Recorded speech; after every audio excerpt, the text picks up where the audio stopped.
ప్రియ ప్రభువును మన రక్షకుడైన యేసుక్రీస్తు వారి యొక్క శ్రేష్టమైన నామం పేట మీకు శుభములు తెలియజేస్తున్నా. ప్రేమైన వాళ్ళారా, కడవరి దినాల్లో ఉన్న సంగతిని మనం ఈ దినాల్లో మరీ ఎక్కువగా జ్ఞాపకం చేసుకుంటున్నాం. కోవిడ్ యొక్క రూపాంతరాలు ఒక్కొక్క ప్రాంతంలో ఒకలాగా, ఒక దేశంలో ఒకలాగా, ఒక ఖండంలో ఒక్కొక్కలాగా అవి మార్పు చెందుతున్న రీతి చూస్తుంటే ఇప్పుడు ఈ దినాల్లో వచ్చిన మాట మనము దాంతో కలిసి జీవించవలసి ఉంది అన్న నానుడు ఎక్కువైపోతుంది. కాబట్టి అటువంటి దినాల్లో ఈ ప్రకటన గ్రంథం విషయంలో ప్రతి ఒక్కరూ ఆలోచన కలిగి ఉన్నారు. కాబట్టి మనం దేవుడిచ్చిన ప్రేరణతో ప్రకటన గ్రంథాన్ని ధ్యానం చేసుకుంటున్నాం. ఈ దినాన్ని 13వ అధ్యాయాన్ని మనం ధ్యానంలో తీసుకోబోతున్నాం.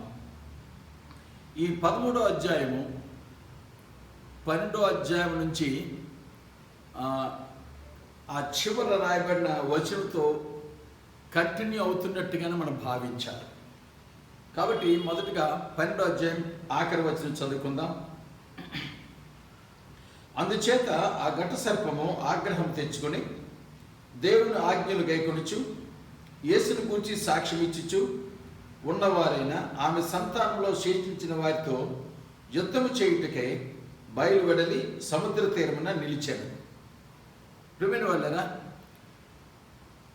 ఇశ్రాయేలు వారి సంతానంలో శేషించిన వారితో యుద్ధం చేయడానికి సముద్ర తీరమున ఘట సర్పము నిలిచి ఉన్నట్టుగా ఇక్కడి నుంచి ఈ ఘట సర్పం అనగా సైతాను, అపవాది, వాడి తాలూకా స్ట్రాటజీ మనం అర్థం చేసుకోవడానికి బాగా ప్రయత్నం చేయాలి.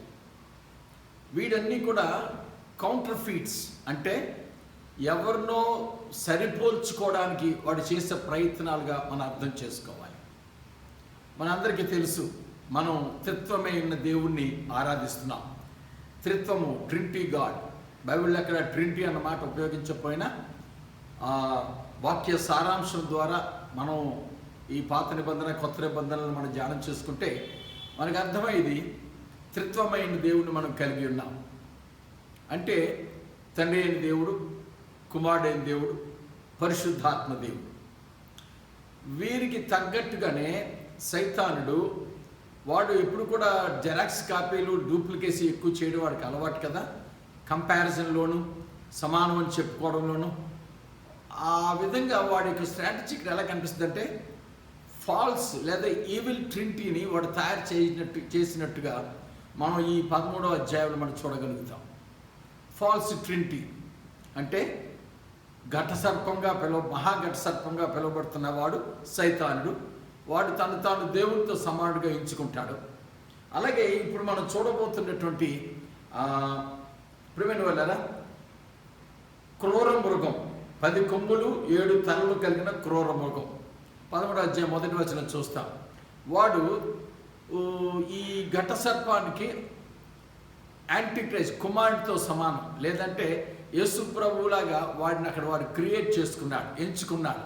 వాడు మనుషుల్లో నుంచి వస్తాడు. ఎందుకంటే యేసు ప్రభు వారు కూడా మనుషుల్లో నుంచి వచ్చారు కాబట్టి, మానవ జన్మ ఎత్తి ఆయన మనుషులకి ఒక కుమారుడిగా పుట్టాడు కాబట్టి, మనిషి కుమారుడిగా చెప్పుకున్నాడు కాబట్టి, ఈ వ్యక్తి కూడా అబద్ధ క్రీస్తుగా మనం చూసే ఈ వ్యక్తి, వాడు కూడా ప్రేమైన వాళ్ళరా, వీడికి సెకండ్ పర్సనాలిటీ అన్నమాట. ఈ విల్ ఫాల్స్ ట్రినిటీలో సెకండ్ పర్సనాలిటీ. ఇక 3వ పర్సనాలిటీని చూస్తే ఈ 13వ అధ్యాయం 11వ వచనం చూసినట్లయితే అక్కడ మరి యొక్క క్రూర మృగము పైకి వచ్చిన చూచితిని.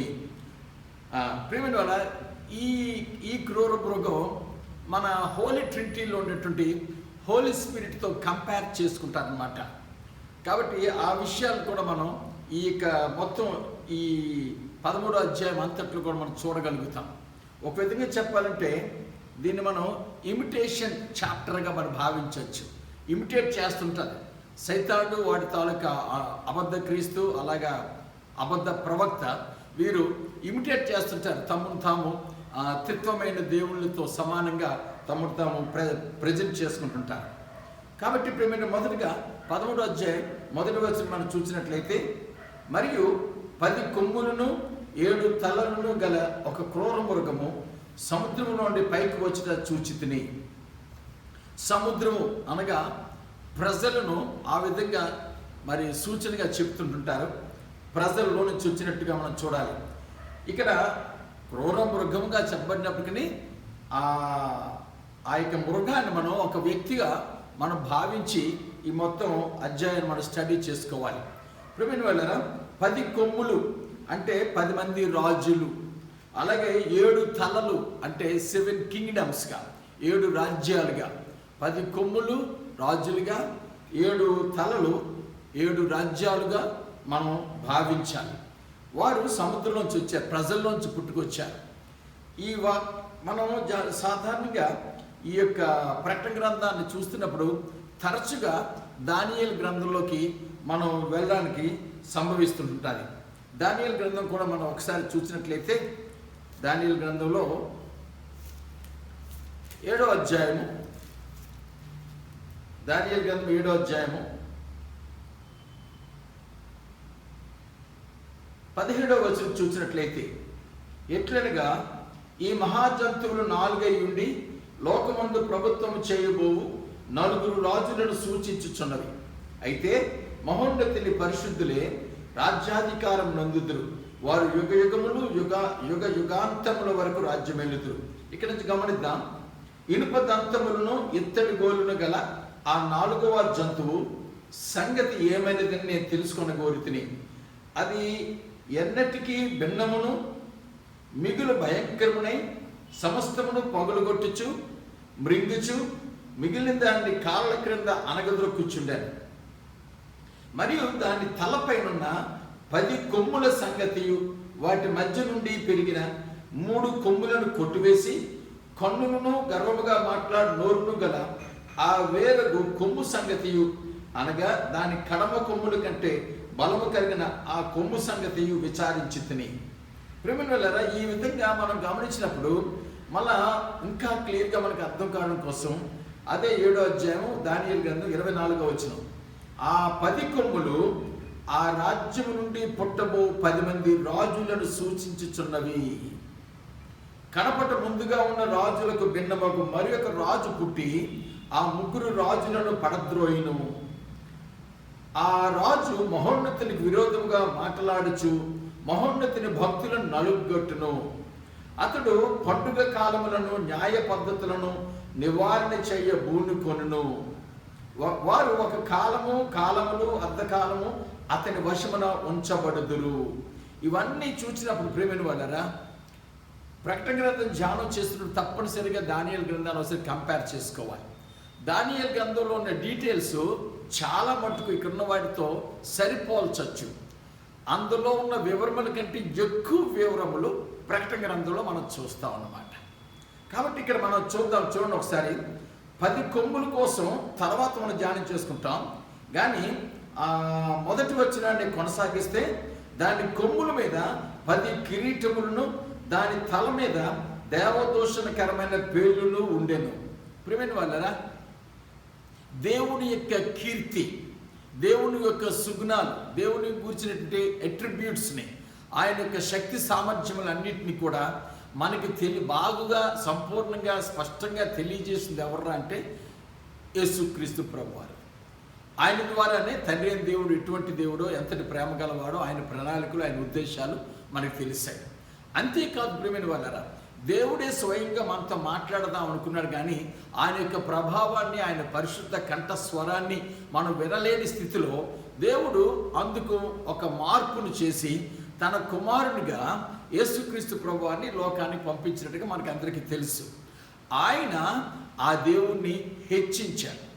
ఇక్కడ అలాగా ఈ ఫాల్స్ ట్రినిటీలో కూడా కనిపిస్తున్నటువంటి ఈ అబద్ధ క్రీస్తుగా చెప్పబడుతున్నటువంటి ఈ 10 కొమ్ములు అలాగే 7 తలలు కలిగిన క్రూర మృగం, వాడికి ఉన్న మొట్టమొదటిది ఏంటంటే దేవదూషణకరమైనటువంటి పేర్లు ఉన్నాయన్నమాట. అంటే వీడి పని ఏంటంటే నిజ దేవుణ్ణి దూషించడమే, ఆ దేవుడికి సంబంధించిన వారిని నిందించడమే, ఆ దేవుని క్రియలను అవమానపరచడం. వాడి పనులంతా కూడా దూషణ. ఎందుకంటే అపవాది యొక్క ఆ ఏజెంట్గా మనం చూస్తున్నాం కాబట్టి. ఇప్పుడు రెండో వచనం చూస్తున్నాం. నేను చూచిన మృగము చిరుతపులిని పోలి ఉండెను. ప్రేమిని వల్లరా ఇంకా కొనసాగిస్తే దాని పాదములు ఎలుగుబంటి పాదములు వంటివి, దాని నోరు సింహపు నోరు వంటిది. దానికి ఆ ఘట సర్పము తన బలమును తన సింహాసనమును గొప్ప అధికారమును ఇచ్చెను. ఈ ఒక్క 2వ వచనం కూడా గొప్ప చరిత్ర, దానియేలు గ్రంథంలోని చరిత్రనే మనకు సూచిస్తుంది అన్నమాట. ఒకసారి మనం గమనించినట్లయితే అక్కడ 3 జంతువులు మనకి కనిపిస్తుంటాయి. 3 జంతువులు. మొదటి జంతువు ప్రేమిన వాళ్ళారా చిరుతపులి, రెండో జంతువు ఎలుగుబంటి, మూడో జంతువు సింహం. గత దినాల్లో వచ్చినటువంటి చరిత్ర ఒకసారి కానీ మనం తిరగేసి చూస్తే, మొదటగా అశ్షూరీయులు వచ్చి 10 గోత్రాల వారిని తీసుకెళ్ళిపోయారు. ప్రపంచ ఉత్తర దిక్కులో ఉన్న దేశాల్లోకి వారిని బానిసలుగా తీసుకెళ్ళిపోయారు, దాసులుగా. అయితే తర్వాత ఉన్నటువంటి సదరన్ కింగ్డమ్ అంటే అది యోధా రాజ్యంగా మనం పిలుచుకుంటాం. దానికి అందరూ కూడా దావీదు తర్వాత వచ్చినటువంటి ఆయన వంశం నుంచి వచ్చిన వారు దాన్ని ఏలేరు. కాబట్టి దాన్ని ఆ 2 ట్రైబ్స్ కలిగి ఉన్న 2.5 ట్రైబ్స్ కలిగి ఉన్నటువంటి 2 ట్రైబ్స్ కలిగి ఉన్నటువంటి ఆ యోధా సామ్రాజ్యాన్ని వచ్చి కబలించింది ఎవరు అంటే బబులోనీయులు. ఆ బబులోనీయులకి ప్రేమైన వాళ్ళ సింహంతో పోలిస్తున్నట్టుగా మనం అర్థం చేసుకోవాలి. సింహంతో. అంతేకాదు ప్రేమైన వాళ్ళ సింహానికి ఉన్న గుణగణాలకి టెర్రర్ పుట్టిస్తుంది, భయం గొలుపుతుంది. అది గట్టిగా అరుస్తుంది, గర్జిస్తుంది. ఆ గర్జింపు, ఆ స్వరము, ఆ భయకంపితం చేయడం అన్నది బబులోనీయుల తడక ఒక గుణంగా మనం అర్థం చేసుకోవాలి. అటువంటి గుణం ఈ క్రూర మృగానికి ఉంటుందన్నమాట. రెండవది ఎలుగుబంటిని పోలినటువంటిది. ఇది ఎవరితో పోలుస్తారు? మాదియా పర్షియా సామ్రాజ్యానికి సూచనగా ఉంటున్నటువంటి ఎలుగుబంటి. వీరు ఎటువంటి వారంటే బలము కలిగి రక్తదాహము కలిగినటువంటి వారు. ఎలుగుబంట్లు పచ్చి మాంసాన్ని తింటే సింహం వలె పచ్చి మాంసాన్ని, కానీ అత్యధికమైన బలం ఉంటుంది. దాని పాదాలకి చేతులకు ఉన్నటువంటి ఆ యొక్క గోల్డ్ ఉంటే చాలా భయంకరమైన చీల్చేస్తాయి అన్నమాట. అటువంటి బలము కలిగినటువంటిది. కాబట్టి ప్రియమైన వాళ్ళ ఈ యొక్క రక్తదాహము కలిగినటువంటి ఒక రాజ్యంగా దాని గుణం, దాని తత్వాన్ని కలిగినట్టు ఉంటుంది. ఈ క్రూర మృగానికి అటువంటి గుణం కూడా ఉంటుంది.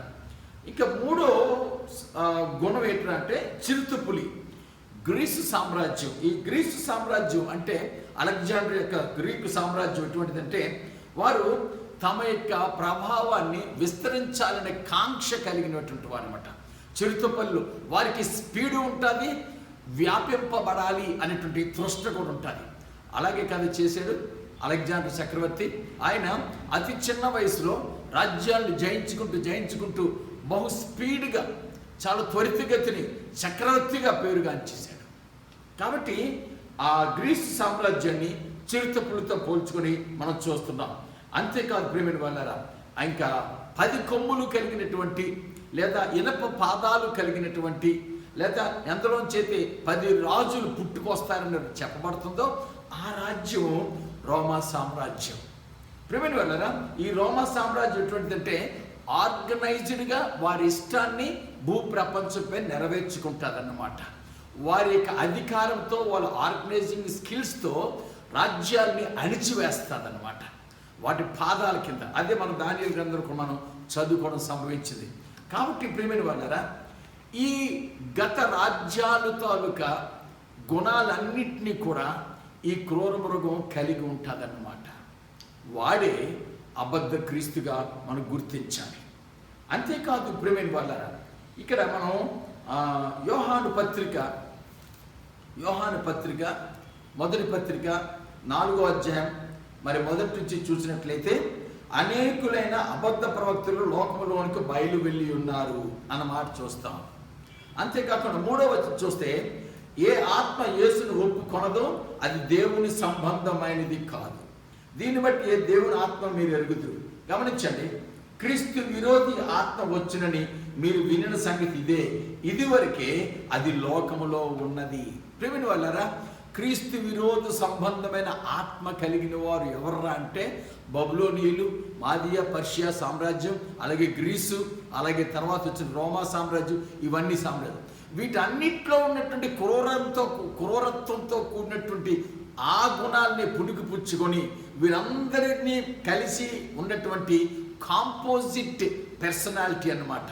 అంటే వీరందరి తత్వాలను కలిగినటువంటి రక్తదాహము, విస్తీర్ణం, అణిచివేయబడడం, క్రూరత్వం, స్పీడ్, లేకపోతే గేంకరించడం, గర్జించడం, బలము, చెల్చడం, రక్తదాహము, ఇవన్నీ గుణాలు కలిగినట్టు వ్యక్తి ఎవరు అంటే ఈ యొక్క అబద్ధ క్రీస్తుగా మనం అర్థం చేసుకోవాలి.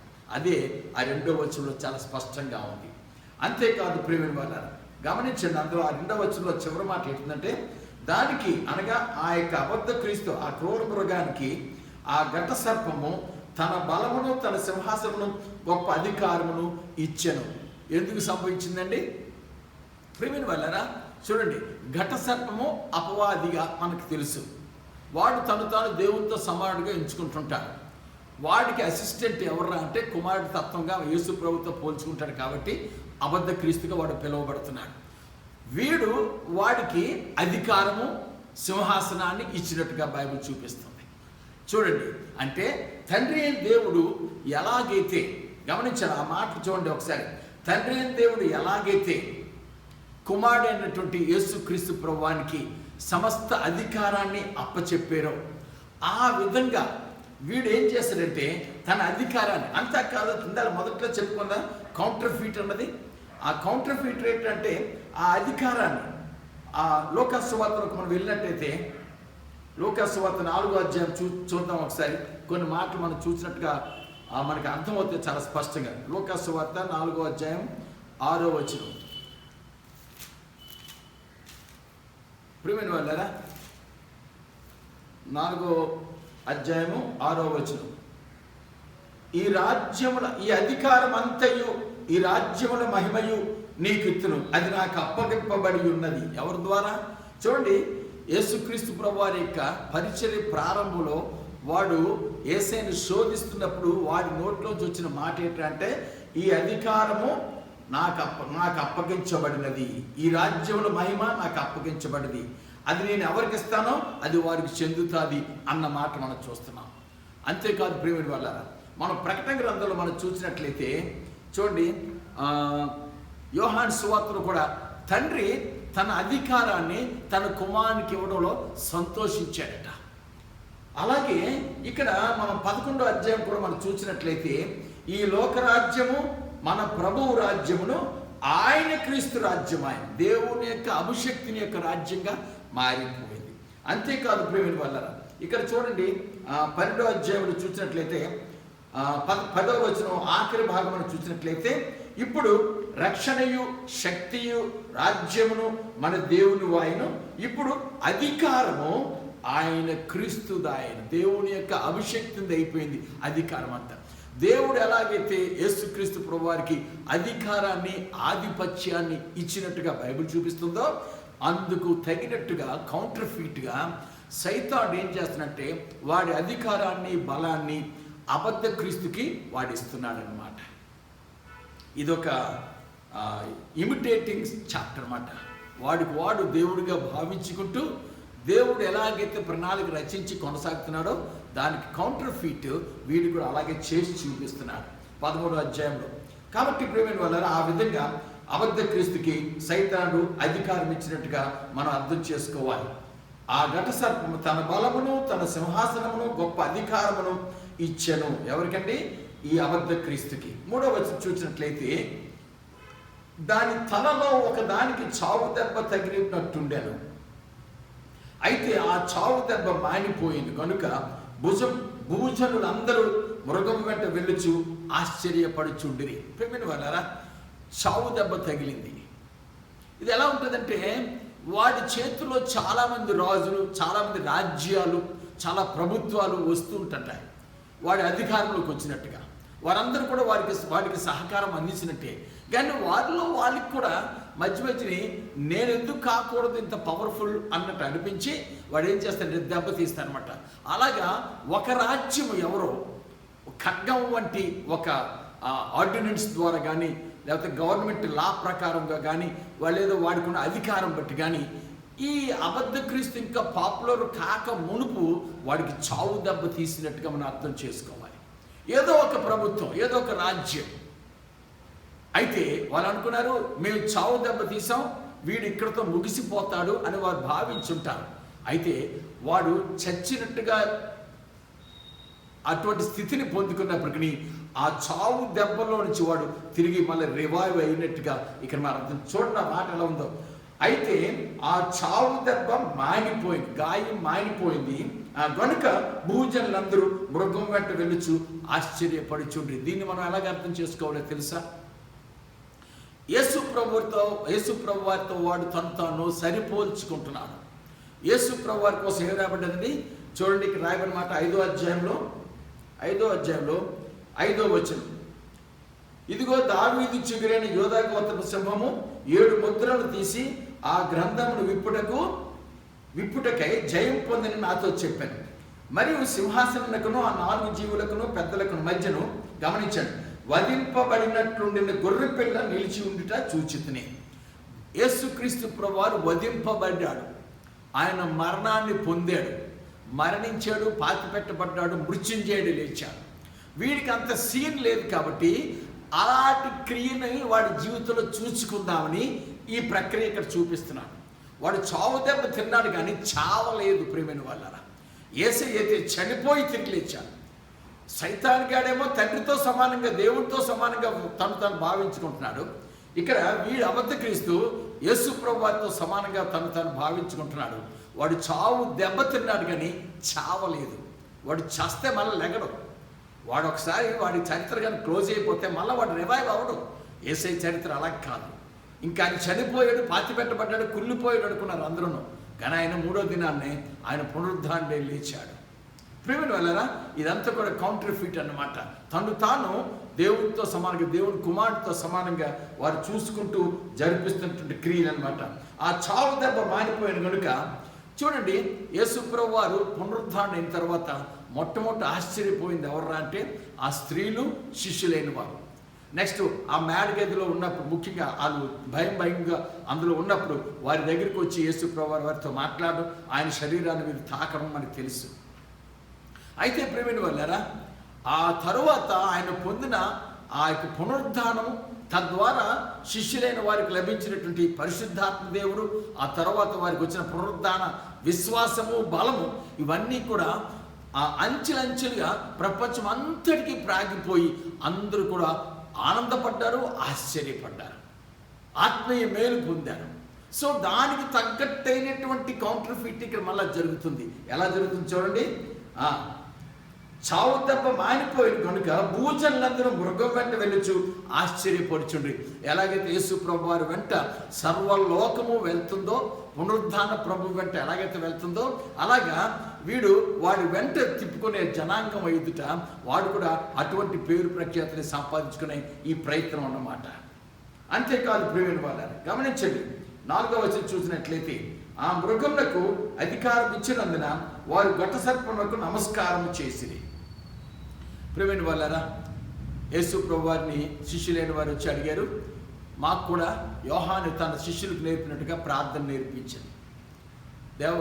అప్పుడు యేసు ప్రభు వారు నేర్పించిన ప్రార్థన ఎటువంటి అని, పరలోకమందున్న మా తండ్రి అని మొదలెట్టారు. అంటే దేవునికి మహిమకరంగా, దేవునికి కృతజ్ఞతాస్తుతులు చెల్లించుకునే రీతిగా. ఆ ముగింపు కూడా ఎలా ఉంటుందంటే, మనం చేస్తున్న ప్రార్థనలు యేసుక్రీస్తు నామం పేరట అన్న మాట మనం ముగిస్తాం. మన ప్రార్థనను తండ్రి అయిన దేవునికి అర్పించుకుంటుంటాం. అంటే ఎన్ని రీతిలో చూసినా సరే యేసుక్రీస్తు ప్రభువారితో ఆపకుండా, యేసుక్రీస్తు ప్రభువారు మనకు అనుగ్రహించినటువంటి తండ్రి అయిన దేవునికి మహిమ కలిగేటట్టుగా మనం మన కృతజ్ఞతాస్తులు ఆయనకే అర్పించుకుంటుంటాం. ఆయన జ్ఞాపకం చేసుకుంటుంటాం. ఆయనకే మన విన్నపాలను పంపిస్తుంటాగా. ఆ విన్నపాలన్నీ కూడా యేసయ్య ద్వారా వెళ్తూ ఉంటుంటాయి. ఎలాగైతే మనం తండ్రి దేవుణ్ణి హెచ్చిస్తుంటామో, అలాగే ఇక్కడ మృగమునకు అధికారం ఇచ్చిన వారు ఘట సర్పమునకు నమస్కారం చేసిరి. అబద్ధ క్రీస్తు వంటి వారిని ఇచ్చినందుకు గాను ఆ ఘట సర్పానికి వారు నమస్కారం చేశారట. ప్రియమైన వాళ్ళారా, ఆ తర్వాత మాట చూద్దాం. మరియు వారు ఈ మృగముతో సాటి ఎవరు, దాంతో యుద్ధం చేయగల వాడెవడు అని చెప్పుకొనుచు ఆ మృగమునకు నమస్కారం చేసిరి. ప్రియమైన వాళ్ళారా, యేసుక్రీస్తు ప్రభువారు మరణాన్ని జయించి లేచారు. మరణం యొక్క ముళ్ళును విరిచివేశారు. సైతాన్ తలను చెదగొట్టేశారు. ఆయన రక్షణ కేక, విజయ కేక వేశాడు. కాబట్టి ప్రియమైన వాళ్ళరా, వీరికి ఏం చేస్తాడంటే ప్రియమైన వాళ్ళరా, ఆ మృగం ఎప్పుడైతే చావు దెబ్బ తిని మళ్ళీ తట్టుకొని లేచిందో అదే గొప్పగా వాడిని ప్రైజ్ చేయడం ప్రారంభించారనమాట.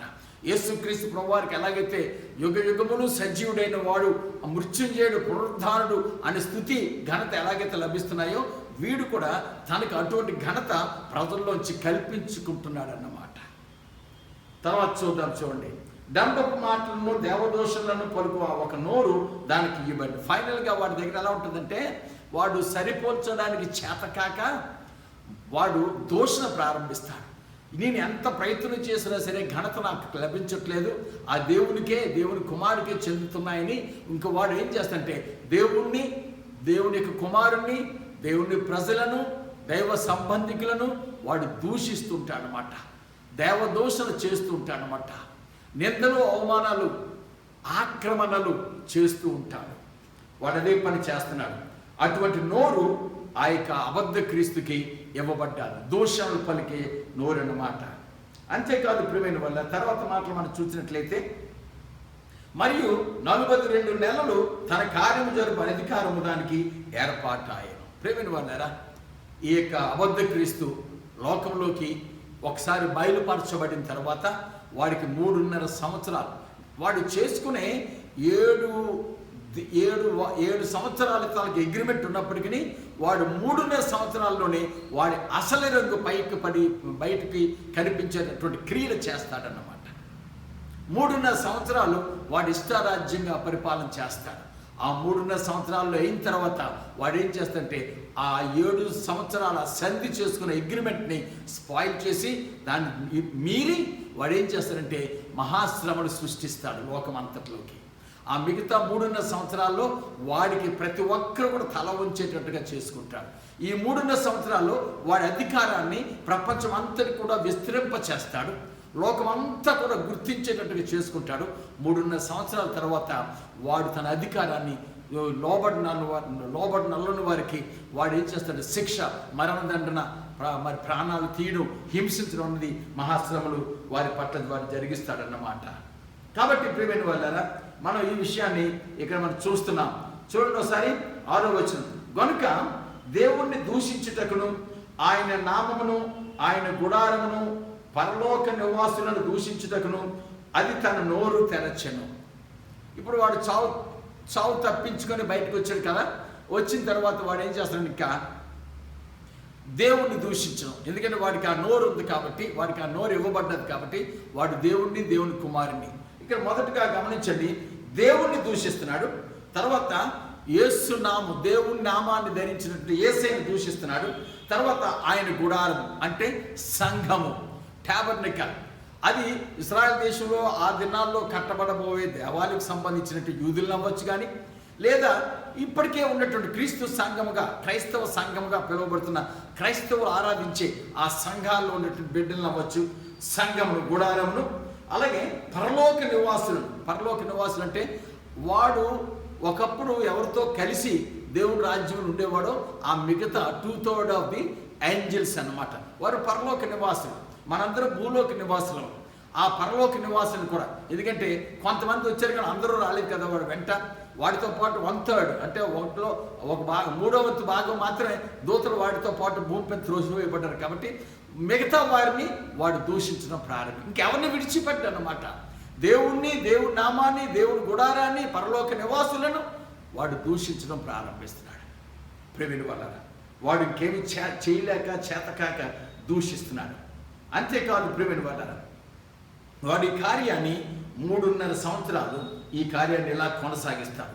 రకరకాల ఎత్తుగడలతో, రకరకాల పన్నాగాలతో వాడి పని కొనసాగిస్తాడు. 7వ వచనం చూసినట్లయితే, మరియు పరిశుద్ధులతో యుద్ధం చెయ్యను, వారిని జయింపును, దానికి అధికారం ఇవ్వబడి. రాబో దినాల్లో ఇశ్రాయేల్ వారి పట్ల వాడు యుద్ధం ప్రకటిస్తాడు. అయితే ప్రేమిని వలన ఇది ప్రస్తుతంగా మనం ఎలా భావించాలంటే మాటల యుద్ధం, లేదంటే ఇది ప్రపంచ యుద్ధంగా మనం భావించకూడదు. కానీ ఓన్లీ ఇశ్రాయేల్ ప్రజలపైని రకరకాల వ్యక్తులతో దాడులు చేయించడం, అటువంటి చేసి వాళ్ళని అధిగమించినట్టుగా కొంత వాడు తృప్తి పొందుతాడన్నమాట. ఇక 8వ వచనం మనం చూసినట్లయితే, ప్రేమిని వలన ప్రతి వంశం మీదను ప్రతి ప్రజ మీదను, ఆయా భాషలు మాట్లాడు వారి మీదను, ప్రతి జనం మీదను అధికారము వానికి ఇవ్వబడెను. వీడికి ఇవ్వబడిన 3.5 సంవత్సరాలు, ఇది చాలా జాగ్రత్తగా గమనించండి. వాడికి ఇవ్వబడిన సమయంలో ఈరోజు ఎలాగైతే మనం కరోనా అన్నది ప్రపంచం అంతటికీ కామన్ ప్రాబ్లంగా ఏర్పరచబడ్డదో, ఎలాగైతే ఒక ఇన్స్ట్రక్షన్ ప్రపంచంలో వెలువడుతుంటే అది ప్రపంచం అంతటికి ఎలాగైతే రీచ్ అయిపోతుందో, అలాగున వీడి నిమిత్తమైన జ్ఞానం, వీడి నిమిత్తమైన విషయాలు, ఇన్ఫర్మేషన్ ప్రపంచంలో ఉన్న ప్రతి మానవునికి చేరిపోద్ది. ప్రతి ఒక్కరు కూడా వీడి అధికారం కిందకి రావాల్సిందే. ప్రతి జనంలోని, ప్రతి భాషలోని, ప్రతి ప్రాంతంలోను, ప్రతి సంస్కృతిలో ఉన్న వారందరూ కూడా ఆ 3.5 సంవత్సరాల కాలంలో వాడి అధికారం కిందకు వస్తారన్నమాట. ఏ ఒక్కడిని కూడా మిస్ అవ్వడు ప్రేమిడి వాళ్ళ. మనం తప్పించుకోలేము. భూమిపైన ఆ దినాల్లో ఎవరైతే ఉంటారో వాడి పరిపాలన ఉన్నప్పుడు ఏ ఒక్కరు కూడా తప్పించుకోలేదు. ఇప్పటికే చూడండి, అనేక లెక్కల్లోకి ప్రపంచ జనాభా అంతా కూడా డేటాబేస్ రూపంలో కంప్యూటర్లోకి నిక్షిప్తమైపోతుంది. ఇవన్నిటినీ కూడా మనం ఏమనుకుంటే ఇది ఒక విధమైనటువంటి జ్ఞానం అన్నమాట. ఇది అసాధ్యమని ఒకప్పుడు అనుకున్నాం. కానీ ప్రియమైన వాళ్ళరా, 60లో 70లో చూస్తే టెలిఫోన్ మామూలుది. కానీ ఈ రోజుల్లో టెలిఫోన్ ఏమీ కాదు. ప్రతి చెందుకున్నవాడు, ప్రతి చదువు సంచులు ఉన్నా లేకపోయినా సరే ప్రతి ఒక్కరి చేతిలో సెల్ ఫోన్, కంప్యూటర్ జ్ఞానం. కానీ ఈ జ్ఞానం, ఈ తెలివితేటలు ప్రతి ఒక్కరికి అలవాటు అయిపోతున్నాయి, తప్పనిసరి అయిపోతున్నాయి.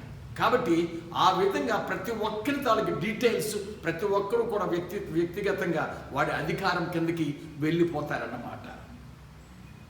8వ వచనం, భూనివాసులు అందరూ అనగా జగత్తుత్పత్తి మొదలుకొని వధింపబడి ఉన్న గొర్రెపిల్ల యొక్క జీవగ్రంథమందు ఎవరి పేరు వ్రాయబడలేదు వారు ఆ మృగమునకు నమస్కారము చేయుదురు. ఇది చాలా జాగ్రత్తగా అర్థం చేసుకోవాల్సిన విషయం. ప్రియమైన వాళ్ళరా, దేవాది దేవుడు తన కుమారుని మన కొరకు భూమికి పునాదులు వేయబడక మునిపే సాదృశ్య రూపకంగా ఆయన బలి ఇవ్వబడినట్టుగా మనం అర్థం చేసుకోవాలి. ఆయన బలి కాబడ్డాడు యేసుక్రీస్తు ప్రభువారు మన కొరకు. అది పరలోక సంబంధమైన క్రియ, మనకి ఎవరికి తెలియదు. కానీ ఆ తర్వాత అదే క్రియను భూమిపైని నిజరూపం దాల్చినట్టుగా మన కళ్ళ ఎదురు జరిగింది. 2000 సంవత్సరాల క్రితం ఇశ్రాయేల్ దేశంలో కలవరం మెట్టుపై యేసు ప్రభువారు నీ కొరకు నా కొరకు బలియాగంగా అర్పించబడ్డారు. అయితే ఆయనకి ఇవ్వబడిన హక్కు ఏంటంటే, he prepared a book called book of life. ఆయన జీవ గ్రంథాన్ని ఒకదాన్ని సిద్ధం చేశాడు. ఆ జీవ గ్రంథంలో ఉన్నటువంటి పేర్లు ఎవరో తెలుసా? ఎవరైతే ఆయన విశ్వాసం ఉంచుతారో, ఎవరైతే ఆయన్ను రక్షకునిగా స్వీకరిస్తారో, ఎవరైతే ఆయన యొక్క రక్తం ద్వారా కడగబడతారో, ఎవరైతే ఆయన కొరకే తమ జీవితాల్ని అర్పించు ఆయన్నే దేవుడుగా, ఆయన్నే రక్షకునిగా కలిగి ఉంటారో వారి పేర్లు మాత్రమే ఆయన చేతిలో ఉండే ఆ గ్రంథంలో ఉంటాయి. ఇప్పటికీ అది నిర్ణయించబడి ఉండొచ్చు. నీ జీవితాలు కొనసాగుతుండొచ్చు, దేవుడికి ముందే తెలుసు. ఆయన నిన్నేమి ఆటోమేటిక్గా అందులో వేసేసుకోడు, లేకపోతే కోరిని నిన్ను తప్పించడు. నీ జీవిత విధానం అంతయ్య పూర్తిగా క్షుణ్ణంగా ఎరిగిన దేవుడు తన గ్రంథంలో నీ పేరు లిఖిస్తుంటాడనమాట, ఆయనకు లోబడి ఉంటాయి. ఇప్పుడు ఈ గ్రంథంలో ఎవరి పేర్లైతే ఉండవో వారు తప్పనిసరిగా ఈ క్రూర మృగానికి నమస్కారం చేస్తారు. సాష్టాంగ పడతారో, ముద్దు పెట్టుకుంటారో, జేజేలు పలుకుతారో, గెంతులు వేస్తారో, మొత్తపైన ఆ క్రూర మృగానికి సరెండర్ అయిపోతారు. ప్రేమిని వల్ల జీవగ్రంథంలో పేరు లేని వారు మాత్రమే దానికి సరెండర్ అవుతారు, లోబడతారు. జీవగ్రంథంలో వారు ఏమాత్రం కూడా తల వంచరు. ప్రేమైన వాళ్ళ వారు ఆఖరి తమ ప్రాణాలను సైతం ఇవ్వడానికి సిద్ధపడిపోతారు. అదే ఇక్కడ రాయబడిన మాట గమనించండి. చూడండి, ఎవరి పేరు వ్రాయబడలేదో వారు ఆ మృగమునకు నమస్కారము చేయదు. ఎవడైనా చెవిగలవాడైతే వినుగాక, ఎవడైనా చెరపట్టబడి నిన్నేళ్ళు వాడు చెరలోకి పోతాడు. ఖడ్గం చేత చంపబడి ఉండాలి అంటే చంపబడతాడు. కాబట్టి ప్రేమిని వాళ్ళరా, ఎవరి పేరైతే అందులో ఉంటారో వారే చెరపట్టబడతారు, వారే చంపబడతారు. ఆ విధంగా వారు ఏం చేస్తారంటే సహించి భరించి దేవుని కొరకు తమ ప్రాణాలు అర్పిస్తారన్నమాట. ఆ మాట అక్కడ రాయబడ్డది. ఈ విషయంలో పరిశుద్ధుల ఓర్పును విశ్వాసమును కనబడును. జీవగ్రంథంలో పేరున్న వారిని వారు శిక్షిస్తారు, చంపుతారు, ఖడ్గంతో ఖండిస్తారు, ప్రేమైన వాళ్ళ చెరసాలను వేసి హింసిస్తారు.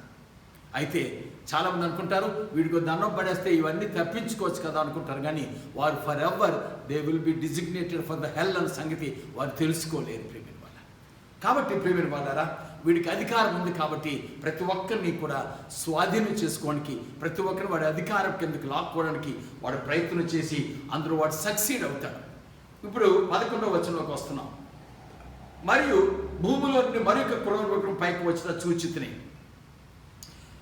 భూమిలో నుంచి వచ్చాడన్నా సముద్రంలో నుంచి వచ్చాడన్నా సరే, ఇక్కడ మనం అర్థం చేసుకోవాల్సింది ఏంటంటే వాళ్ళిరువురు కూడా సముద్ర పొడ్డును నిలవబడి ఉన్నటువంటి వాని యొక్క ఏర్పాటు ప్రకారం ప్రజల్లో నుంచి వస్తున్న వారు అన్న సంగతి మనం గ్రహించాలి. 12వ అధ్యాయం 17వ వచనం ఏం చూసాం? మహా సర్పము సముద్ర తీరం నిలిచింది. ఆ సముద్రంలో నుంచి, ఆ సముద్ర ఒడ్డులో నుంచి, ఆ ప్రజల్లో నుంచి అదిగో మొదటి క్రూర మృగం, రెండో క్రూర మృగం కూడా బయలుకి వచ్చినట్టుగా మనం అర్థం చేసుకోవాలి. ఇది ట్రినిటీ, ఫాల్స్ ట్రినిటీ అన్నమాట. తండ్రి, కుమార, పరిశుద్ధాత్మ దేవుడు, హోలీ ట్రినిటీ. ఇక మనం అర్థం చేసుకోవాల్సిందంటే ఇవి ఈవిల్ ట్రినిటీ లేదా ఫాల్స్ ట్రినిటీ అన్నమాట. అపవాది మహాఘట సర్పము, మొదటి క్రూర మృగము, రెండో క్రూర మృగం అన్నమాట. ఈ రెండో క్రూర మృగానికి గొర్రె పిల్ల వంటి కొమ్ములు ఉంటాయి. అంటే పైకి చూడడానికి నమ్రత, సాధు స్వభావం ఉన్నట్టుగా ఉంటుంది. వీడు ఏం చేస్తాడంటే ఈ మొదటి క్రూర మృగం ఏదైతే చెప్తాదో ఆ పనులు ప్రజలకి జ్ఞాపకం చేయడం, వాడు చెప్పిన పద్ధతులన్నింటినీ కూడా ఈ ప్రజలు పాటించేటట్టుగా ఒప్పిస్తాదన్నమాట. ఇక్కడ మనం అర్థం చేసుకోవాల్సింది ఏంటంటే అబద్ధ క్రీస్తుకి వంత పాడడానికి, అబద్ధ క్రీస్తు యొక్క అధికారం ప్రజల్లోకి విస్తృతంగా తీసుకువెళ్ళడానికి, అబద్ధ క్రీస్తుకు లోబడమని చెప్పడానికి, అబద్ధ క్రీస్తు యొక్క మాటలు పనులను ప్రసారం చేయడానికి ఈ యొక్క రెండో క్రూర మృగం ఉపయోగపడుతుందన్నమాట, నడుము కట్టుకుంటుందన్నమాట. అయితే ప్రియమైన వాళ్ళు ఇక్కడ అర్థం చేసుకోవాల్సింది ఏంటంటే యోహాను సువార్త 16వ అధ్యాయంలో చూడండి. ఇక్కడ 8వ వచనం చూసినట్లయితే ఆయన వచ్చి, అంటే ఆయన అంటే పరిశుద్ధాత్మ దేవుడు వచ్చి పాపను గూర్చి, నీతిని గూర్చి, తీర్పుని గూర్చి లోకమును ఒప్పుకొన చేయండి. కాబట్టి ప్రియమైన వాళ్ళారా, ఇక్కడ మనం అర్థం చేసుకోవాల్సింది అంటే పరిశుద్ధాత్మ దేవుడు ఏ విధంగా అయితే కొన్నింటి విషయంలో మనకి జ్ఞానం అనుగ్రహించి వాటిని గూర్చి వివరించి వాటిని ఒప్పుకొన చేస్తాడు. పాపం ఘోరమైనదని, నీతిగా మనం బ్రతకాలని, నీతిని ప్రేమించాలని, నీతిమంతులుగా జీవించాలని, అంతేకాకుండా ఫైనల్గా మనం తీర్పును ఎదుర్కోవాలి అన్న విషయాన్ని పరిశుద్ధాత్మ ఎలాగైతే జ్ఞాపకం చేస్తాడో, అంతేకాకుండా అదే 16వ అధ్యాయంలో చూడండి 13వ వచనంలో ఆయన అనగా సత్యస్వరూపి అయిన ఆత్మ వచ్చినప్పుడు మిమ్మల్ని సర్వసత్యంలోనికి నడిపించును. ఇక్కడ పరిశుద్ధాత్మ దేవుడు సర్వసత్యంలో నడిపిస్తాడు. ఇక్కడ అబద్ధ ప్రవక్తగా వచ్చినవాడు అసత్యంలోకి నడిపిస్తాడనమాట. అంతేకాదు చూడండి, ఆయన తనంతట తానే ఏమి బోధింపుగా వేటిని వినునో వాటిని బోధించి సంభవింపబో సంగతులను మీకు తెలియజేయును. అదే పని ఈ అబద్ధ ప్రవక్త కూడా ఏం చేస్తాడంటే అబద్ధ క్రీస్తు చెప్పిన పనులు, ఆ క్రూరమైన దేవదూషణ, ఆ యొక్క క్రూరమైన పనులు అవన్నిటినీ కూడా వీళ్ళకి ప్రజల్లో ఒప్పించి బలవంతం చేసి ఆ కార్యక్రమాలని స్పీడప్ చేస్తాడనమాట, ప్రజల్లో తీసుకెళ్తాడనమాట, ప్రజలను ఒప్పింప చేస్తాడనమాట. హోలీ ట్రినిటీ చేసే వాటన్నిటికీ కౌంటర్ ఫీట్ ఇక్కడ జరుగుతుంది. కానీ ఫైనల్గా వారు చేసేది ఏంటంటే పరిశుద్ధ దేవుని దూషించడం, పరిశుద్ధ దేవుని యొక్క నామాన్ని దూషించడం, ఆయనకి సంఘాన్ని, ఆయనకి శరీరంగా పిలువబడే ఆలయాన్ని దూషించడం, అన్యాయం చేయడం, తర్వాత పరలోక నివాసుల్ని దూషించడం వారు చేసే పని. పరిశుద్ధాత్మ దేవుడు ఎలాగైతే యేసుక్రీస్తు ప్రభువారు చేసిన వాటిని మనకు జ్ఞాపకం చేసి మన పక్షంగా ఆయన ఎలాగైతే విజ్ఞాపన చేస్తుంటాడో అలాగే వీడేం చేస్తుంటాడంటే దూషణ చేస్తుంటాడు, అసత్యంలోకి నడిపిస్తాడు, అబద్ధ క్రీస్తుకు ప్రోత్సాహం ఇచ్చేటట్టుగా చేస్తుంటాడు. అబద్ధ క్రీస్తు వీడికి బలాన్ని ఇస్తాదనమాట, అధికారం ఇస్తాదనమాట. ప్రియమైన వాళ్ళారా, యేసుక్రీస్తు ప్రభువారు ఎలాగైతే ఆయన వెళ్ళి మన కొరకు వేరొక ఆదరణకర్తను పంపిస్తానని ఎలాగైతే పంపించాడో అలాగే ఈ అబద్ధ క్రీస్తు ఈ లోకంలోకి ఈ మరొక రెండో క్రూర మృగం అయినటువంటి అబద్ధ ప్రవక్తను లోకంలోకి పంపించి వాడి పనులు వీటి ద్వారా జరిపిస్తుంటాడన్నమాట. కాబట్టి ప్రియమైన వాళ్ళారా, మనం చూసినట్లయితే వాడు పైకి గొర్రెపిల్లలా కనిపిస్తున్నప్పటికీ వాడు ఘటసర్పం వలె సైతాను యొక్క దూషణ, సైతాను యొక్క బుద్ధులు, సైతాను యొక్క తత్వం అంతా కూడా వీటిలో అబద్ధ ప్రవక్తలో కనిపిస్తుంటాయి. అంతేకాదు ప్రేమైన వల్ల అది ఆ మొదటి క్రూర మృగమునకు ఉన్న అధికారపు చేష్టలన్నీ దాని ఎదుట చేయుచున్నది. మరియు చావు దెబ్బ తగిలి బాగుపడిన ఆ మొదటి మృగమునకు భూమియు దానిలో నివసించేవారు నమస్కారం చేయనట్లు అది బలవంతము చేయను. యేసుక్రీస్తు ప్రభువారు ఎప్పుడు కూడా ప్రియమైన వాళ్ళరా రక్షణ విషయంలో బలవంతం చేయలేదు. ఎంతోమంది ఆయన ముందుకు వచ్చి అడిగారు, సలహాలు తీసుకున్నారు, ఆయన సలహాలు సూచనలు ఇచ్చాడు. కానీ కొంతమంది వెనక్కి తిరిగి వెళ్ళిపోయినట్టుగా మనకు చాలా విషయాలు తెలుసు. యవనస్తులు వచ్చారు, అధికారులు వచ్చారు, అడిగారు, వెళ్ళిపోయారు. పరలోక రాజ్యంలోకి నిత్యజీవం పొందుకోవాలంటే ఏం చేయాలని అడిగారు. ఆయన చెప్పాడు. వారేమో దుఃఖపడుతూ విసుగుతో వెళ్ళిపోయారు. యేసయ్య బలవంతం చేయలేదు. కానీ వీడికి అసత్యంలో తీసుకెళ్తాడు, బలవంతం చేస్తాడు. మన దేవుడు మనకి పూర్ణ స్వాతంత్రాన్ని ఇచ్చాడు. ఆయన తన ప్రేమతో మనల్ని గెలుచుకున్నాడు. వీడు అలా కాడు. వాడి అధికారంతో, వాడి దోషంతో, వాడి బలంతో, వాడి దుష్టత్రయంతో మనల్ని ఓడించడానికి, మనల్ని బలవంతం పెట్టడానికి ముందుకు వస్తాడన్నమాట. అంతేకాదు ప్రియమైన వాళ్ళ ఈ అబద్ధ ప్రవక్త అన్నవాడు ఆకాశం నుండి భూమికి మనుషుల ఎదుట అగ్ని దిగి వచ్చినట్టుగా గొప్ప సూచనలు చేయుచున్నది. కత్తి దెబ్బ తినియు బ్రతికిన ఈ క్రూర మృగమునకు ప్రతిమను చేయవలని అది భూనివాసులతో చెప్పుచు ఆ మృగం ఎదుట చేయుటకు తనకియ్యబడిన సూచనల వల్ల భూనివాసులను మోసపుచ్చుచున్నది. ప్రియమైన వాళ్ళారా, నెబుకద్నెజరు దినాల్లో ఎలాగైతే ఒక విగ్రహం చేయబడి దాన్ని పూజించిన వారందరికీ కూడా మరణదండన అన్నది ఎలాగైతే ఆ రోజుల్లో ఉన్నదో, ఇక్కడ కూడా ఏమిటవుతుందంటే ఈ అబద్ధ ప్రవక్త ఈ కడవర దినాల్లో ఈ 3.5 సంవత్సరాలు ఇశ్రాయేల్ దేశంలో దేవాలయం కట్టబడతాడు మహాదేవునికి. యూదులైన వారందరూ కూడా ఆ దేవాలయంలో దేవుడికి తిరిగి నైవేద్యాలను అర్పించడం అన్నది కొనసాగుతుంది. సమంగా అదే టైంలో వీడు ఏం చేస్తారంటే ఈ అబద్ధ ప్రవక్త సహాయంతో అబద్ధ క్రీస్తు తన విగ్రహాన్ని చేయించి అదే విగ్రహాన్ని నిలిపి ప్రియమైన వాళ్ళారా వాడు తాను దేవునిగా ప్రతిష్ఠించుకొని తననే ఆరాధించమనుకోవడం అన్నది ఇదిగో ఈ సందర్భంగా జరుగుతుంది అనమాట. అప్పుడు ఈ అబద్ధ ప్రవక్త ఏం చేస్తాడు? లోకమును బలవంతము చేస్తాడు. మానవుల్ని ఆ విగ్రహానికి లోబడేటట్టుగా, నమస్కారం పెట్టేట్టుగా, సాష్టాంగ పడేటట్టుగా, ఆయన్ని దేవుడిగా అంగీకరించేటట్టుగా బలవంతం చేస్తాడు. తండ్రి దేవుడిని ఆరాధించడానికి ప్రభువైన యేసుక్రీస్తు వారు కానీ పరిశుద్ధాత్మ దేవుడు కానీ మనల్ని ఎప్పుడు కూడా బలవంతం చేయలేదు. ప్రియమైన వల్ల ప్రేమతో వాక్యాలు చూపించి, స్క్రిప్చర్స్ చూపించి, తండ్రి దేవుని యొక్క ప్రేమను వివరించి, ఆయన ప్రభావం, ఆయన మన పట్ల ఉన్న ప్రణాళికను అన్నింటినీ వివరించి, ఆఖరికి యేసయ్య అయితే తన ప్రాణమును అర్పించి, పరిశుద్ధాత్మ దేవుడైతే మూలుగులతో చెప్పశక్యం కాని విధంగా ప్రార్థనలు చేసి మన పక్షంగా వారు చేశారు. కానీ వీడైతే దుష్టత్రయములో ఒకటిగా బలవంతం పెడతాడు, మోసం చేస్తాడు. ఈ ప్రజలందరినీ కూడా మోసపుచ్చి అందరూ కూడా ఆ విగ్రహానికి సాష్టాంగ పడేటట్టుగా చేస్తారు. కాబట్టి ప్రియమైన వల్ల 15వ వచనంలోకి వెళ్తున్నాం మనం. మరియు ఆ మృగము యొక్క ప్రతిమ మాట్లాడినట్లును, ఆ మృగము యొక్క ప్రతిమకు నమస్కారం చేయని వారిని హతము చేయనట్లును, ఆ మృగం యొక్క ప్రతిమకు ప్రాణం ఇచ్చుడికే దానికి అధికారం ఇవ్వబడెను. క్రైస్తవుల్లో సైతం చాలామంది బలహీనలు ఉంటారు. ఇప్పటికే చాలామంది బలహీనంగా ఉండి దేవుని నుండి జారిపోయిన వారు ఉన్నారు. బ్యాక్ స్లీడెడ్ పీపుల్ ఉంటారు. ఎప్పుడైతే విగ్రహం అన్నది ఓ పెద్ద విగ్రహం మాట్లాడడం అన్నది జరుగుతుందో, మరి కదలతో తెలియదు, కానీ మాట్లాడడం మాత్రం జరుగుతుందట. ప్రతిమ మాట్లాడినట్లు ఆ మృగం యొక్క ప్రతిమకు నమస్కారం చేయని వారిని హతము చేయనట్లు.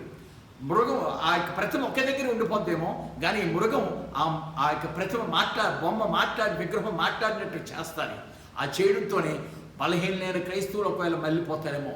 వాడు ఒప్పించిన విధానానికి, బలవంతం పెట్టిన విధానానికి, వాడు చూపిస్తున్న శ్రమలకు, బాధలకు వారు కృంగిపోయి లేకపోతే త్రుల్లిపోయి వారు ఒకవేళ వెంబడిస్తారేమో. వాడి తలక బలవంతపు చేష్టలు అటువంటివి ఉంటాయి. అందుకే మనం ముందే చదువుకున్నాం, పరిశుద్ధుల యొక్క ఓర్పు, విశ్వాసము ఇక్కడ కనిపించాలి.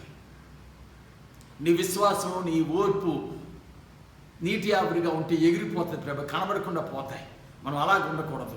బండపైన కట్టబడినటువంటి పట్టణం వల్లే ఉండాలి. బండ క్రీస్తు, ఆయన పేరు స్థిరంగా మనం నిలిచి ఉండాలి. మన ప్రభు తప్పక విజయుడు, ఇప్పటికే ఆయన విజయం పొందాడు. రాజ్యం అంతా క్రీస్తు రాజ్యం అయిపోయిను అన్న బైబిల్ తెలియజేస్తుంది. ఆయన సర్వాధికారి, ఆయన యుగ యుగములు సజీవుడిగా ఉండేవాడు. ఆయన పరిశుద్ధుడు, ప్రియమైన వాడు, మనల్ని ప్రేమిస్తున్నవాడు. ఈ సైతాను త్రయమైతే మనల్ని ద్వేషిస్తుంది, మనల్ని దోషణ పాలు చేస్తుంది, మనల్ని హింసల పాలు చేస్తుంది, మనల్ని నరకప్రాయం చేస్తుంది. కాబట్టి మనం వాడి మాటలకి, వాడి మోసపు మాటలకి, మోసపు క్రియలకు, ఆఖరికి ప్రతిమలు మాట్లాడినా నువ్వు మాత్రం నీ విశ్వాసం నుంచి తుల్లిపడకూడదు, స్థిరపడాలి. కాబట్టి ప్రియమైన వాళ్ళారా, మనం ఇటువంటి శోధనలు రాబోతున్నాయి. వీటన్నిటికన్నా ముందుగా ఒకవేళ దేవుడు కానీ తన ప్రత్యక్ష కానీ సంభవింప చేస్తే ఆ ప్రత్యక్షతలు నీవు నేను ఎత్తబడతాం. ఒకవేళ సంభవించకపోయి ఒకవేళ ఆయన ప్రత్యక్షత వేరే సమయం కొరకు కానీ నిర్ణయించబడితే నువ్వు వీటి గుండా సాగిపోవడానికి విశ్వాసాన్ని, ఓర్మిని కలిగి ఉండాలి. స్థిరమైన విశ్వాసం, గొప్ప ప్రేమ మన దేవుడి పట్ల మనకు కలిగి ఉండాలి. అంతేకాదు ప్రేమైన వాళ్ళారా, ఈ 16వ వచనం చూసినట్లయితే, కాగా కొద్దివారు కానీ, గొప్పవారు కానీ, ధనికులు కానీ, దరిద్రులు కానీ, స్వతంత్రులు కానీ, దాసులు కానీ అందరూ తమ కుడి చేతి మీదనైను తమ నొసటి యందైను ముద్ర వేయించుకున్నట్లును, ఆ ముద్ర అనగా ఆ మృగము పేరైనను దాని పేరిట సంఖ్యను గలవాడు తప్ప క్రయ విక్రయములు చేయుటకు మరి ఎవరికిని అధికారం లేకున్నట్లును అది వారిని బలవంతము చేయుచున్నది.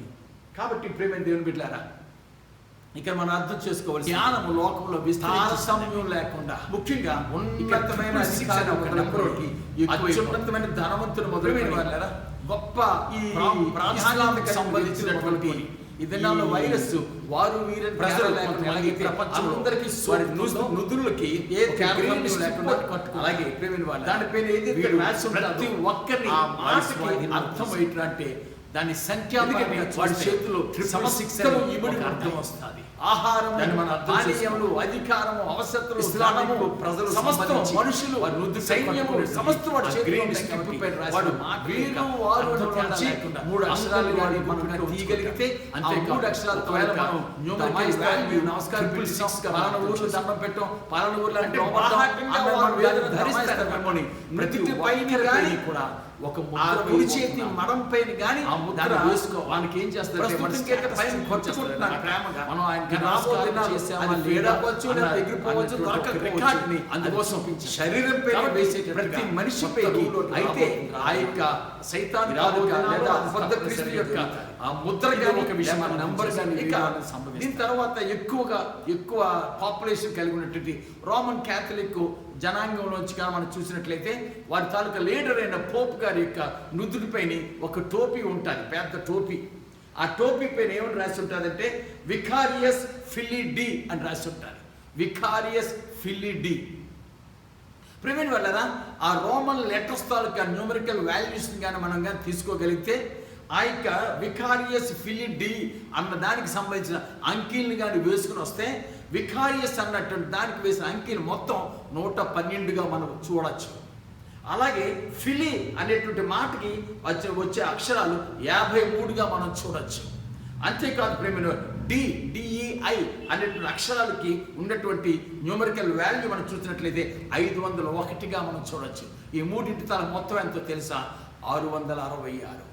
అంటే దాని అర్థం ఏంటంటే vicarious the son of God, Yesu ప్రభుతో సమానులుగా చేసుకుంటున్నటువంటి పోపు యొక్క నుదుటి పైన ఉన్నది ఏంటంటే ఆ దేవునికి మానవుడికి మధ్యవర్తి నేనే, ఆ దేవుని యొక్క కుమారుని నేనే అనే అర్థం ఇచ్చే వికారియస్ ఫిలి డి అనే మాట ఉంటుంది. ఆ మొత్తం సంఖ్య నెంబర్ ఎంత అంటే 666. ఇది లోకంలో చాలా మందికి అర్థం కాదు ప్రేమిని వల్ల. చదువుకుంటున్నటువంటి లేదా కాస్త ఆ వివరంలోకి వెళ్ళి జ్ఞానం సంపాదించుకున్నామని మనకి మాత్రమే కొంతమందికి తెలుస్తుంది. కానీ దీంతో పని లేకుండానే లోకంలో ఉన్న వారందరినీ కూడా ఈ యొక్క అబద్ధ క్రీస్తు లేదా అబద్ధ ప్రవక్త ఈ యొక్క ద్వయం ఏం చేస్తుందంటే వారిని ఒప్పింప చేస్తుంది ప్రజలని. ఈ జ్ఞానంలోకి వారిని లాక్కొచ్చేస్తారు. కాబట్టి ప్రేమైన వారు ఇంకా మనం చూసినట్లయితే మనకు తెలుసు హెక్స్ స్కానర్ అని ఉంటుంది. దాంట్లో దాని తాలూకా డేటాబేస్లో దాచిపెట్టినటువంటి ఇన్ఫర్మేషన్ని ఆ హెక్స్ స్కానర్ అంటుంది. అది మాత్రం అదొక పద్ధతి ఆ యొక్క వివరాలన్నీ సేకరించడానికి హెక్స్ స్కానర్ అంటారు. దాని తర్వాత మన అందరికీ తెలుసు ప్రతి వస్తువు పని దినాల్లో మనం చూస్తున్నాం బార్ కోడ్. ఒక థిక్ లైను, ఒక లైట్ లైను, తర్వాత మళ్ళీ లైన్స్, చిన్న లైన్స్, 3 పెద్ద లైన్స్ మధ్య మధ్యలో ఉంటాం. ఇవన్నీ మనం చూస్తుంటాం. దాన్ని ఎవరు మనం పట్టించుకోం. కానీ ఈ రోజుల్లో చాలా కామన్ అయిపోయింది. మనం ఏ స్టోర్స్కి వెళ్ళినా సరే మన వస్తువు పైన ఉంటుంది ఆ బార్కోడ్ని, ఆ బార్కోడ్ స్కానర్ ముందుగా మనం పెట్టగానే దాని తాలూకా ప్రైస్ ఎంతో మనకు తెలుస్తుంది. ఇందులో ఏంటి ఉంటుంది, ఆ మ్యానుఫ్యాక్చర్ చేసిన వాడి పేరు, అంతేకాదు ఆ ప్రోడక్ట్ ఏంటి, దాని సైజ్ ఏంటి, అది ఏ టైప్కి సంబంధించి, ఏ తీరుకు సంబంధించింది, ఆ తయారు చేసిన వాడి పేరు ఉంటాయి. ఎప్పుడైతే ఈ బార్కోడ్ని ఆ స్కానర్ ముందుకు వచ్చి స్కాన్ చేస్తుంటామో వెంటనే దీని ప్రైస్ ఉన్నటువంటి ఏరియాకి తీసుకెళ్ళి, ఆ సాఫ్ట్వేర్లోని ఏరియాకి తీసుకెళ్ళి దాని ప్రైస్ని ఈ కంప్యూటర్ పై స్క్రీన్ పై తీసుకొస్తారన్నమాట. ప్రియమైన వాళ్ళారా, ఒక వస్తువు, ఒక నిర్జీవమైన ఒక వస్తువు తాలూకు డీటెయిల్స్ అన్నీ ఎలాగైతే పొందుపరిచి ఉంటాయో మన అందరికి కూడా ప్రియమైన వాళ్ళ అటువంటి ఒక కోడ్ రాబోతుంది, ఒక చిప్ రాబోతుంది మన పైకి. దాన్ని మన నుదుటి పైన కానీ, ఫోరారం పైన కానీ, లేకపోతే ఈ ప్రాంతంలో కానీ వేస్తారన్నమాట. ఇవన్నీ కూడా లోకంలో ఒక 10% పీపుల్కో లేదా 20% పీపుల్కో అర్థమయ్యే పద్ధతులు ఇవి. కానీ ఇది ఒక గొప్ప నిగూఢమైన జ్ఞానంతో మనం అర్థం చేసుకోవాలి, జ్ఞానముగా మనం అర్థం చేసుకోవాలి. ఇది మిస్టీరియస్ నాలెడ్జ్ అన్నమాట. దీన్నే అంటున్నారు ప్రియమైన వాళ్ళ విజ్డమ్. ఇందులో జ్ఞానము ఇమిడి ఉంది. అంతేకాదు ప్రియమైన వాళ్ళ మనం ఇంకా అర్థం చేసుకోవడానికి క్యూఆర్ ఇమేజ్ ఒకటి ఉంటుంది, క్విక్ రెస్పాన్స్. ఈ రోజుల్లో మనం చూడండి, ఇక గూగుల్ దానికోసం కానీ లేకపోతే ఫోన్పే కోసం కానీ దీన్ని చూస్తుంటే అక్కడ మనం ఈవెన్ కంప్యూటర్స్లో కానీ ఒక పిక్చర్ని ఎక్స్పోర్ట్ చేసుకోవడానికి కానీ ఇవన్నిటికి కూడా క్యూఆర్ కోడ్ను వాడుతుంటాం. ఈ రోజుల్లో చాలా స్మార్ట్ ఫోన్స్ అన్నింటిలో కూడా క్యూఆర్ కోడ్ స్కానర్ ఉంటుంటుంది. క్విక్గా, ఎంత క్విక్గా దానివల్ల మనకి రిజల్ట్ వచ్చేస్తుందంటే మనం స్కాన్ చేసుకొని అందులో చూసిన వివరాల ద్వారా మనం మిగతా కార్యక్రమాన్ని చేసుకొని సులువు అవుతుంది అన్నమాట. ఇవన్నీ కూడా రోజు రోజుకి ఈ టెక్నాలజీ ఎంతగా అడ్వాన్స్ అయిపోతుందంటే ప్రేమిని వాళ్ళారా, ఫైనల్గా మనల్ని ఆ యొక్క అబద్ధ క్రీస్తు, అబద్ధ ప్రవక్తలు కలిగినటువంటి ఆ 3.5 సంవత్సరాల దినాల్లోకి నడిపిస్తాయన్నమాట. ఆ రోజుకి ఉండేటువంటి అప్డేట్ నాలెడ్జ్ ఎలా ఉంటుందంటే భూమిపై ఉన్నటువంటి ఏ ప్రాణి కూడా, ఏ మానవుడు కూడా వాడికి అధికారం కింద నుంచి వాడి వివరాలు వాడి చేతుల్లోకి వెళ్ళిపోతాయి. దేవుని ప్రార్థన చేద్దాం. దేవా, నీ చిత్తమైతే నీ ప్రత్యక్షత ముందుగానే సంభవిస్తే మమ్మల్ని తప్పగా ఆ ప్రత్యక్షతను జ్ఞాపకం చేసుకోను ఆయన. ఎందుకంటే ప్రియమైన వాళ్ళారా, ఆ 3.5 సంవత్సరాలు చాలా కఠినమైన రూలింగ్ ఉంటుంది. 3.5 సంవత్సరాల తర్వాత మహాశ్రమలు ప్రారంభమైపోతాయి. ఘోరాతి ఘోరంగా ఉంటుంది అన్నమాట. మెర్సీ అన్నది ఉండదు, కనికరం అంటూ ఉండదు. ప్రియమైన వాళ్ళ మన ఓర్పుకి, మన విశ్వాసానికి గొప్ప పరీక్షా సమయంగా మనం అర్థం చేసుకోవాలి. అంతేకాదు ప్రియమైన వాళ్ళ RFID అంటే రేడియో ఫ్రీక్వెన్సీ ఐడెంటిఫికేషన్ అన్నమాట. ఇదొక పద్ధతి. ఈ ఫ్రీక్వెన్సీ ద్వారా ట్యాక్స్ తాలూకా వివరాలన్నీ ట్రాకింగ్ చేసుకోవచ్చు అనమాట. చూడండి, మనం ఒక వస్తువు పంపించామనుకోండి, అది అక్కడ బయలుదేరి బ్లూ డాట్లోనే అందులో బయలుదేరింది అనుకుందాం. అది మన దగ్గరికి వచ్చింది లేదంటే మన ట్రాకింగ్ డివైస్ ఒకటి ఉంటుంది. మన కంప్యూటర్ ఓపెన్ చేసి వాడిచ్చిన నెంబర్ ప్రకారం, వాడిచ్చిన ట్రాక్ ప్రకారం మనం వెతుక్కుంటే మన వస్తువు ఎక్కడుంది, ఏ ప్రాంతంలో ఉంది, ఎన్ని రోజులు మనకు వచ్చేస్తుందని మనకు తెలిసిపోతుంటుంది. ఎన్నో రకాలుగా నువ్వు ఉండవలసిన స్థలంలో లేకుండా ఇంకెక్కడో దాక్కున్నా సరే నిన్ను ట్రాక్ చేసి పట్టుకోగలిగే సామర్థ్యం రాబో దినాల్లో లభ్యమవుతుందన్నమాట. ఏ మానవుడు కూడా తప్పించుకోలేడు. వీటి నుంచి మనం తప్పించుకోవాలి. అబద్ధ క్రీస్తు చేతుల్లో పడకుండా, అబద్ధ ప్రవక్త ముఖ్యంగా సైతాను ఈ ఫాల్స్ ట్రినిటీ చేతుల్లో పడకుండా ఉండాలంటే యేసునందు విశ్వాసం ఉంచాలి. ఆయన ప్రత్యక్షతలో మనం ఎత్తబడడం వల్ల ఎంతటి గొప్ప ప్రివిలేజో తెలుసా. నిత్యము ఆయనతో ఉంటాం, నిత్య విశ్రాంతిలో ప్రవేశిస్తాం. అద్భుతకరమైనటువంటి పరలోక రాజ్య నివాసంలోకి మనం సాగిపోతాం. ఈ శ్రమలు, ఈ నిందలు, ఈ బాధలు, ఈ కష్టము కొంతకాలం కాదు ప్రేమిన వాళ్ళు, తరములకు ఉండే ఈ యొక్క బాధలు ఏవి కూడా మనకి లేకుండా పోతాయి. ఎందుకంటే ఇవి కొద్దిపాటి శ్రమలే. దీని తర్వాత ఫైనల్ తీర్పు తర్వాత వచ్చేటువంటి ఆ నరకముందు చూసారా, అది తరములు, అది కూడా ఎటర్నల్లే. పరలోకం కూడా ఎటర్నల్లే, నిత్యలోకం ప్రేమిన వల్ల. కాబట్టి వీటి నుంచి మన జ్ఞానం సంపాదించుకుందాం. ఈ 666 అనేటువంటి నెంబర్ ద్వారా లేదా వాడి నామం ద్వారా మనకు సంభవించబోయి ఈ నష్టాన్ని కానీ బాధను కానీ మనం అర్థం చేసుకోవాలి. కాబట్టి ప్రేమిను ఎన్నో రీతులుగా వాడిని గూర్చినట్టు సమాచారం, వాడి దినాల్లో సంభవించబోయే తీవ్రతను గూర్చినట్టు సమాచారం ఈ దినాల్లో మనకు లభ్యమవుతుంది. ఆఖరి వచనం చదువుకుందాం. చూడండి, ఈ 17వ వచనంలో మధ్యలో ఏం రాయబడ్డదంటే, క్రయ విక్రయములు చేయుటకు మరి ఎవరికి కూడా అధికారం లేకుండా ఉంటాడనమాట. వాడి ముద్ర కానీ వాడి నెంబర్ కానీ మన పైన లేకపోతే మనం కొనలేము, అమ్మలేము. మనకున్న ఆస్తిని అమ్ముకుందామన్నా అమ్ముకోలేము, మనం ఇంకేదైనా కొనుక్కుందామన్నా కొనుక్కోలేము. ఆస్తి వరకు ఎందుకులేండి, కనీసం ఒక రొట్టె కొనుక్కుందామన్నా, ఒక గ్లాసుల బాటిల్ వాటర్ కొనుక్కుందామన్నా సరే మన దగ్గర వాడి ముద్ర ఉండాలి. ఎప్పుడైతే ముద్ర వాడిది మనపై పడ్డాదో ఇక ఎప్పటికీ దేవుడికి చెందిన వారు కాము, వాడికే చెందిపోతాం. అలాగే వాడు మన పట్ల ప్రేమ చూపిస్తాడా? ప్రేమ చూపించడు, కనికరం చూపించడు. వాడు మనల్ని ఏలుతాడు. ఫైనల్గా వాడు వెళ్ళే నరకానికి మనల్ని కూడా తీసుకుని పోతాడనమాట. ఇంతటి భయంకరమైనటువంటి అధ్యాయం ఈ 13వ అధ్యాయం. ఈ జ్ఞానాన్ని మనం సంపాదించుకుందాం. 18వ వచనం చూడండి, బుద్ధి గలవాడు మృగం యొక్క సంఖ్యను లెక్కింపడేమో, అది ఒక మనుషుని సంఖ్యయే, ఆ సంఖ్య 666. ఇందులో జ్ఞానము కలదు. ప్రియమైన వాళ్ళారా, ఈ 666 కోసం మనం ఒకవేళ మొదటి రాజుల గ్రంథంలో కానీ లేకపోతే 2వ దినవృత్తాంతం గ్రంథంలో కానీ మనం చూసినట్లయితే అక్కడ మనకి సొలొమోను మహారాజు తాలూకా ఆ సంవత్సరానికి ఆయనకు వచ్చినటువంటి బంగారం ఎంత ఎత్తు అన్నది, ఎత్తు అంటే హైట్ కాదు, ఎంత బరువు అన్నది మనం చూస్తే ప్రియమైన వాళ్ళారా 666 తులములు అని అక్కడ ఉంటుంది అనమాట. 666 టన్నులో తులలు అని అక్కడ రాసి ఉంటారు. అంటే ప్రియమైన వల్ల అంత ఆ నెంబరు అక్కడ వాడబడ్డారు. అలాగే ఎజ్రా నెహెమ్యా గ్రంథాల్లో కూడా ఒక వ్యక్తి తాలూకు సంతానం ఎంత అని ఉంటే అక్కడ వారికి ఆయన యొక్క సంతానం 666 అని ఉంటుంది. అంతకు మించి వేరికి ఎక్కడ కూడా ఈ నెంబర్ కనిపించదు. ఆ నెంబర్లు మనకి పెద్ద ప్రాముఖ్యతను చూపించవు. కానీ ఇదిగో ఇక్కడ 13వ అధ్యాయంలో రాయబడినటువంటి ఈ 666 ఒక వ్యక్తిది, అది కూడా అది సైతానికి సంబంధించినటువంటి అబద్ధ క్రీస్తుది. ఆ నెంబర్ ముద్ర, ఆ నెంబరే వస్తుందో, ఆ పేరే వస్తుందో, దాన్ని ఇంకా ఎన్నో మార్పులు చేర్పులు చేసి నిమిడీకృతంగా పైకి కనిపించకుండా నిక్షిప్తంగా ఇమిడ్చినటువంటి ఇంకే చిప్పు వస్తుందో మనకు తెలియదు. కానీ ఆ చిప్పుని నీవు నేను ధరించడానికి వీలు లేదు. అది ఒకసారి వేయించుకుంటే ఇక ఎప్పటికీ వాడికే చెందిపోతాం, నిత్యరాజ్యాన్ని కోల్పోతాం.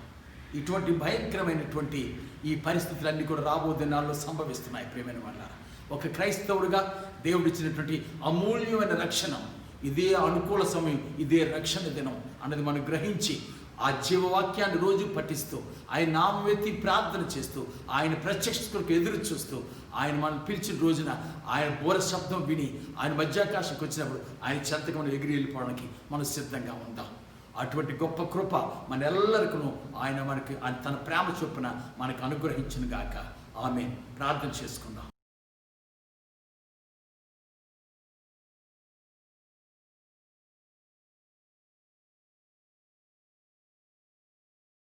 మహాపరిశుద్ధుడా, మీకు వందనాలు, మీ కనికరంకే వందనాలు, మాతో మాట్లాడిన విధానంకే వందనాలు.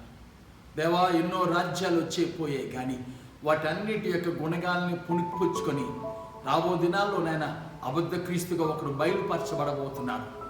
ఎవరిలో నుంచి వస్తాడో తెలియదు. అరబ్బుల్లో నుంచి వస్తాడా, యూదుల్లో నుంచి వస్తాడా, అన్యుల్లో నుంచి వస్తాడా, రోమన్ క్యాథలిక్లో నుంచి వస్తాడా తెలియదు ప్రభా. కానీ నాయన మేమైతే మీ వాక్యానికి లోబడి మీరు కోరిన రీతిగా మీ కొరకు ఎదురు చూస్తూ మీ ప్రత్యక్షతను అపేక్షిస్తూ మీరు జీవించే వారంగా చేయండి. దేవా, మీ కొరకు ఎదురు చూచే ఆ హృదయాన్ని, జీవిత విధానాన్ని మాకు అనుగ్రహించండి. నాయన, ఈ ప్రసంగం వింటున్న ప్రతి ఒక్కరిని కూడా నాయన మీ రక్తం చేత ముద్రించుకొని మీ సొత్తుగా నాయన వారు ప్రత్యేకించవలసిందిగా బ్రతిమాలుకొచ్చినాం.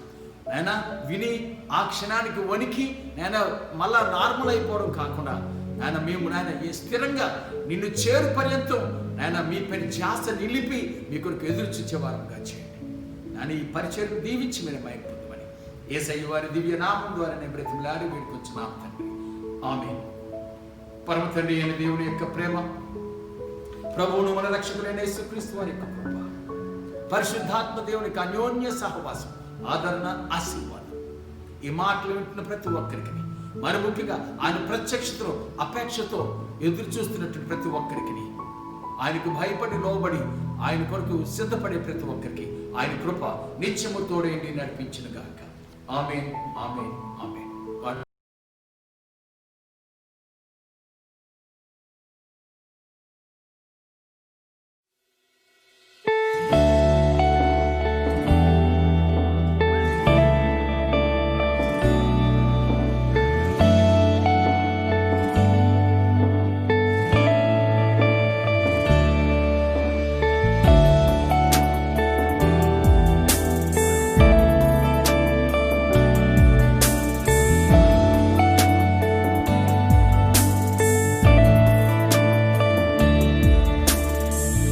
నిన్ను పోలిన వారెవరు? మేలు చేయు దేవుడవు, నిన్నే నే నమ్మితిన్ నా దేవా. నిన్ను పోలిన వారెవరు? మేలు చేయు దేవుడవు, నిన్నే నే నమ్మితిన్ నా దేవా. నిన్నే నా జీవితమునకు ఆధారము చేసి కొంటిని, నీవు లేని జీవితమంతా వ్యర్థముగా పోవునయ్యా. నిన్నే నా జీవితమునకు ఆధారము చేసి కొంటిని, నీవు లేని జీవితమంతా వ్యర్థముగా పోవునయ్యా. ఎల్ షెడాయ్ ఆరాధన, ఎలోహీం ఆరాధన, అడోనాయ్ ఆరాధన, యేషువా ఆరాధన. ఎల్ షెడాయ్ ఆరాధన, ఎలోహీం ఆరాధన, అడోనాయ్ ఆరాధన, యేషువా ఆరాధన.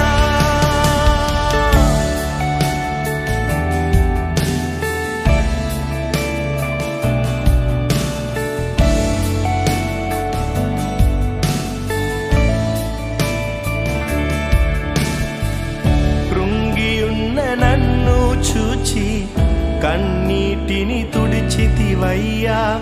కంటి పాపవాలే కాచి కరుణతో నడిపితివయ్యా. కృంగియున్న నన్ను చూచి కన్నీటిని తుడిచితివయ్యా. కంటి పాపవాలే కాచి కరుణతో నడిపితివయ్యా.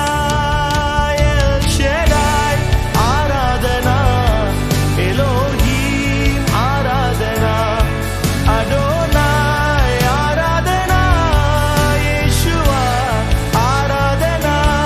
ఎల్ షెడాయ్ ఆరాధన, ఎలోహీం ఆరాధన, అడోనాయ్ ఆరాధన, యేషువా ఆరాధన.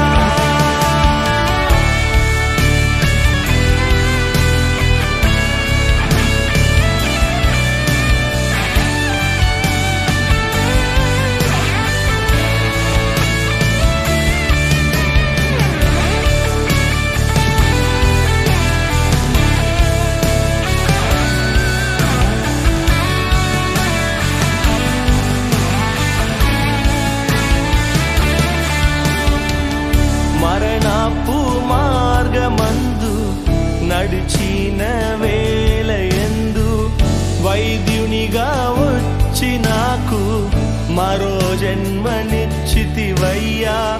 మరణపు మార్గమందు నడిచిన